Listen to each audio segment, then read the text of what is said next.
Kumusta guys? Magandang araw sa kung saan ka man nanonood ngayon for today's video guys. Gusto kong share sa inyo itong kung paano kumuha ng CDE Online Validation Exam. Ito yung isa sa mga requirements kung paano mag-renew ng driver license. Ito nga gandang guys kasi meron na sa online. So first time ko ito gagawin sa online ng mag-tick ng CDE Online Validation Exam. Ito yung isang requirements sa pag-renew ng driver license.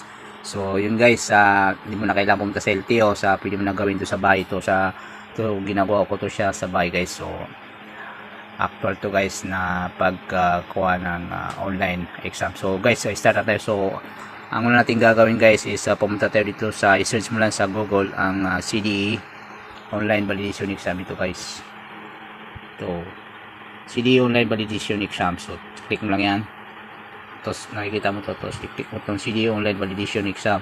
Ito po yung website ng LTO portal. So i-click mo lang yan siya guys.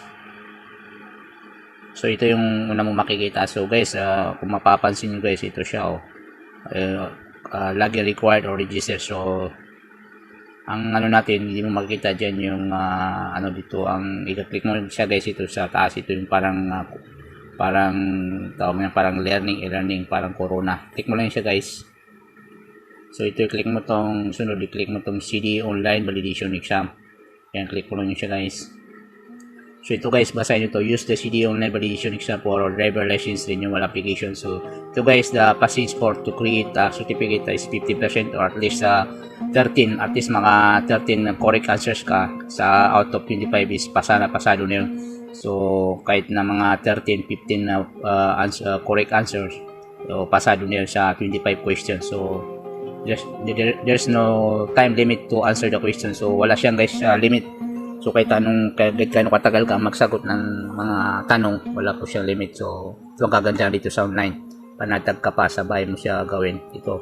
So yun guys, so mapapansin nyo ito guys, so login required ito. So ako kasi wala pa akong account kasi first time ko ito mag-renewal ng aking lisensya. So mag-register tayo. So click mo lang itong register. So ito guys, ang susunod mo makikita is ito, terms of agreement. So basahin mo to siya guys. Scroll down mo lang, basahin mo to hanggang sa baba. So yan guys.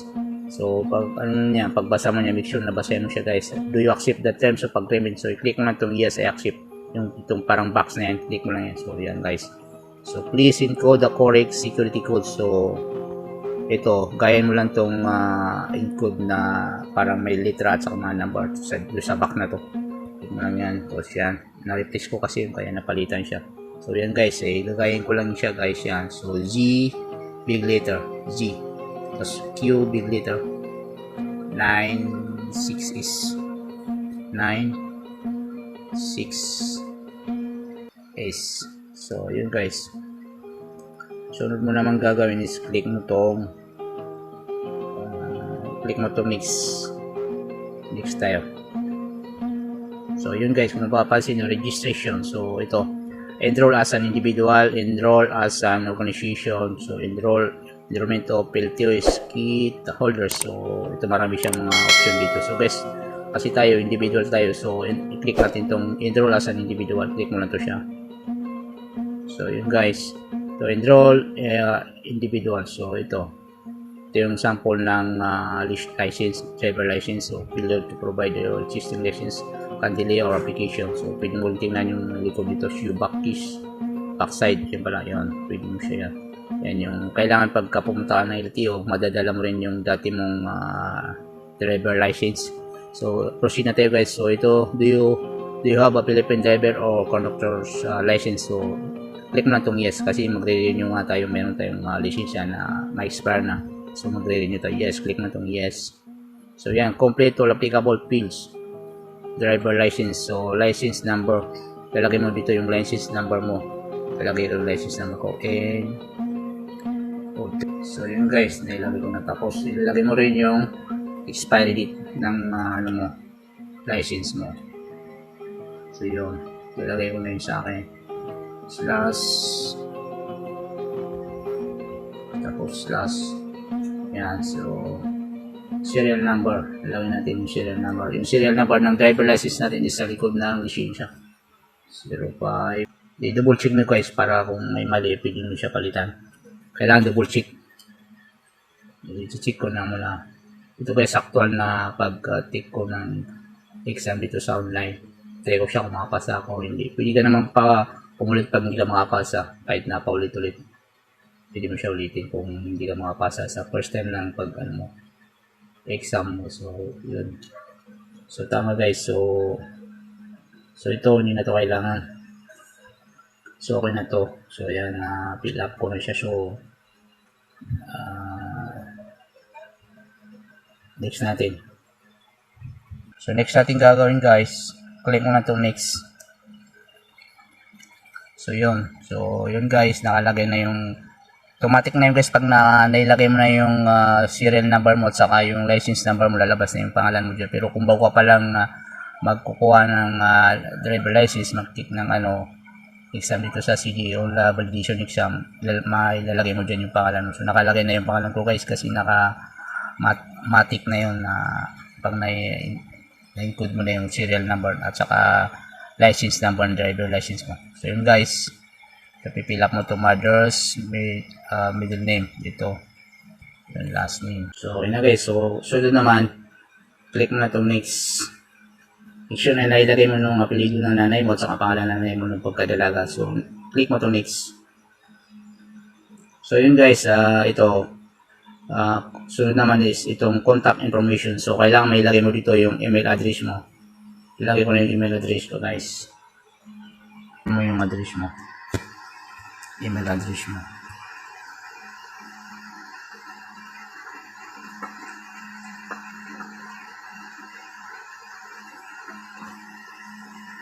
Okay, so number.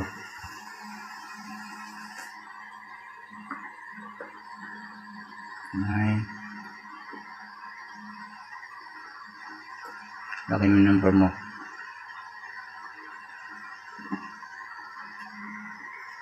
Okay. So ito guys, hindi na kailangan to kasi Philippine area code to. So tama yan, plus 63. Tapos ito yung number mo. Lagay mo yung number mo. So ayan guys. So pagkatapos yan guys, click mo na itong create account. Yan. Okay, you are successfully registered. Please click the link sent to your email master. Links in the process or to verify your account registration. Otherwise, it will automatically be deleted. Okay. Punta tayo sa email ko muna. Ito siya guys. Yan. Ito yung public portal email verification. So, yun guys. Ito, click mo na itong link na to para makapag-start ka na mag-exam. So, pag hindi gumana guys, i-copy-paste mo lang yan dun sa browser. Click natin. Please set your new password using the following guidelines. Minimum length as 8 characters. Password must contain at least one alphabetic character. Password must contain at least one number. Password must contain upper and lower case alphabet. So, yun guys. Mag-shitter ng password natin dito. So, click mo na ito para nakikita ng mga. So, confirm password.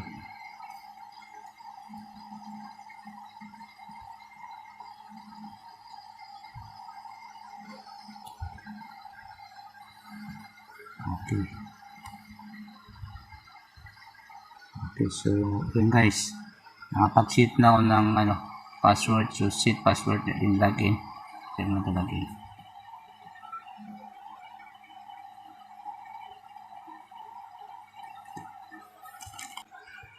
So ilagay mo dyan yung nilagay ng password doon. Yung ginawa natin password. Tignan natin sign in. Guys, katapos yan guys, so click na natin tong parang yung parang ito tuga. So yan, click mo lang yan. So click mo ulit itong CD online validation exam. Click natin ulit para mag-start natin mag-exam.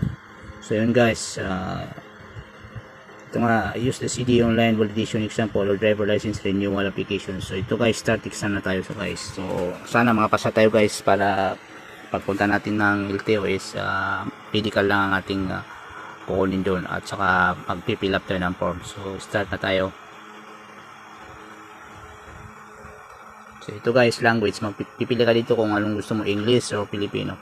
So ano tayo, Filipino. So pipili ko tong Filipino.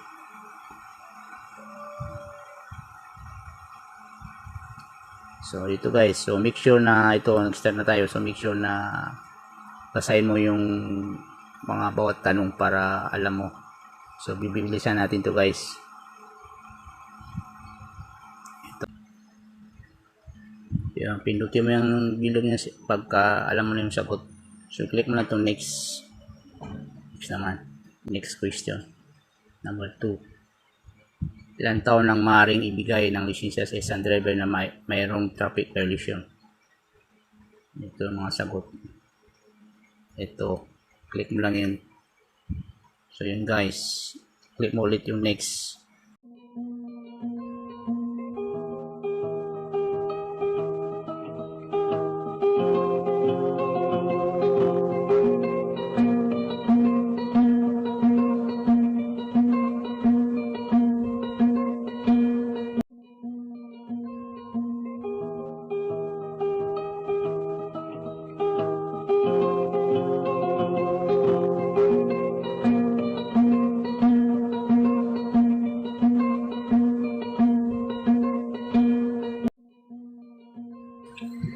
So yun guys, tapos na tayo mag CD exam. So yun guys, congratulations, naipasa mo ang CD online validation exam na may markang 88%. Ang scientifico ay naipadala na sa iyong email address, print certificate.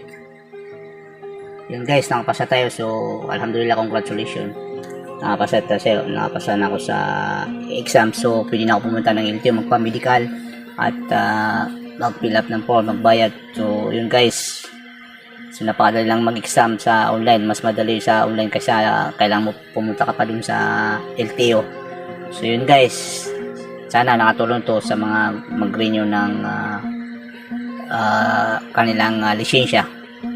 So high-tech na ngayon, maganda yung ngayon ng LTO kasi pwede mo gawin sa bahay yung exam.